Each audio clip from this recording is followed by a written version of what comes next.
all. Welcome to week 4. I cannot believe it's already week 4. I hope everybody's doing well, staying well. I hope your kids in your class are being able to come to school and they're staying well. And your year has started out really good. Let's look at week 4 and what we need to complete this week. So, this week's readings you have chapter 2 in Teacherpreneurs, you have teacher leadership self assessment. We have the literature review, chapters 2 and 4, and finding the literature on West Florida LibGuide, research on your own concerning your topic, and materials related to the praxis. I do want you guys to know that those of you that have turned in topics to me, there are some amazing topics, and I think we're going to have some really good literature reviews, a lot of topics that I have never seen before. I love it, and I hope that you are able to pursue those topics. Sometimes once you get into looking for the information, it's not there, and I don't want you to get into a situation where you're stressing over that. But I do hope that you're able to pursue some of the topics that you've sent me. So those are your readings. I'm going to click on the Lit Review folder for this week, and here's just a little tip. We've got those spread out throughout the semester.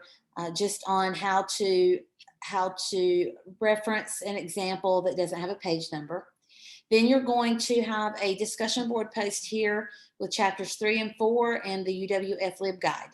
What themes are you finding as you search your literature on your topic? And what's going to happen is, let's just say that I'm just going to do apples because I have apples sitting here.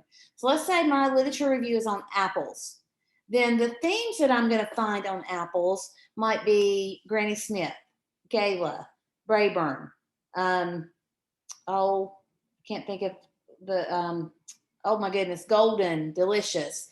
There's one my daughter loves and I can't think of it right now. So those would be themes.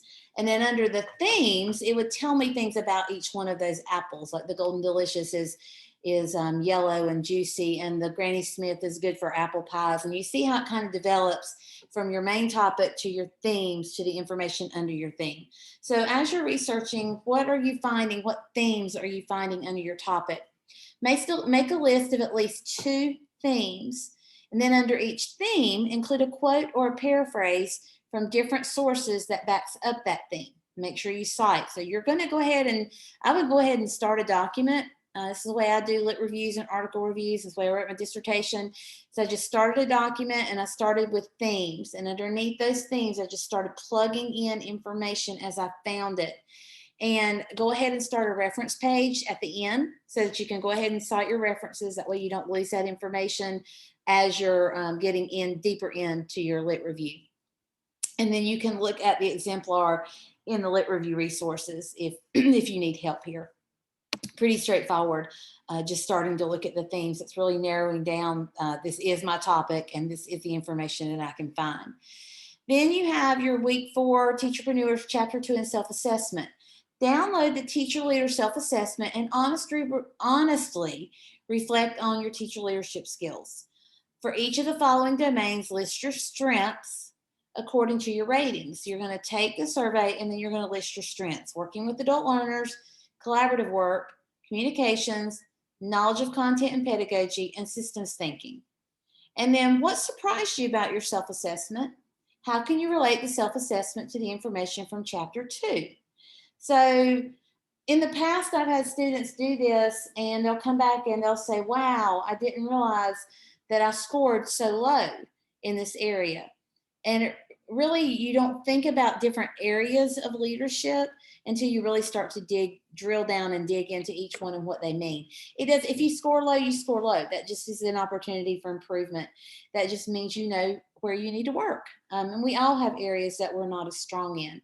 So this week, I don't believe is as heavy, which is good because it gives you time to really research. So while I know you're probably saying, yay, I only have 2 things I have to turn in, take this time and do some research. Don't let this lit review sneak up on you because it's already week 4 and this lit review will be due in 11 weeks and it's going to be massive for you if you don't work on it alone. So while you have little short easy weeks like this, make sure that you are really researching and reading and getting sources together for this lit review. Remember that your lit review has to be unbiased. So whatever topic you pick, just make sure that you are researching all different areas of that topic and all different sides of that topic. And you're not just focusing on what your belief is. That's what your TED Ed's for. You can be as biased as you want in your TED Ed, but this lit review has to be unbiased. So keep all of those things in mind as you're reading and researching, and start that document early and get that stuff in there. You can clean it up and make it pretty and sound great as you go, but make sure you're getting that information in there now. If you have any questions, if you have any concerns or comments, please email me, text me. I did want to just comment again on my grading system. Those of you that had me last semester know I grade specifically by the rubric. So if it says that you didn't need to make a peer comment, but you made one anyway, and it says 4 for that, then you get a 4. If it says you don't have to make a peer comment and you didn't make a peer comment, and the rubric says you get a 3 for that, you get a 3. I go specifically by what it says. So I am always looking for your connection to course content. I'm always looking for connection to teacher standards. I'm always looking for how you communicate with your peers, even if it doesn't specifically say have this in there. So just be cognizant of what you're turning in, and be cognizant of the rubric and what it's asking for, so that when I go into grade, I can find all of those elements. Just as a follow-up, a couple of you had a question or two.